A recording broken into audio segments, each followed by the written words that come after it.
చంద్రశేఖర్ ఒకప్పుడు మన ప్రధాని, చాలా తక్కువ కాలం పనిచేసిన ప్రధాని. మరి ఇతను కాంగ్రెస్కి వ్యతిరేకంగా చాలా కాలం పాటు పనిచేశాడు.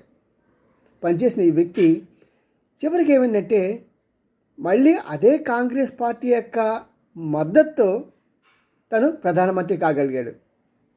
సరే, ఆ సమయంలో ఒక పత్రికా విలేకరు అతను అడిగారు, అయ్యా నువ్వు నీ జీవితాంతం కూడా కాంగ్రెస్కి వ్యతిరేకంగా పనిచేసావు కదా, పనిచేసినప్పుడు ఈ తక్కువ కాలానికి నువ్వు అక్కడ వాళ్ళతో జతకట్టి ప్రధానమంత్రి అయ్యి ఆ పదవి కోల్పోయావు కదా, ఇంత దౌర్భాగ్యమైన పని ఎందుకు చేశావు అని.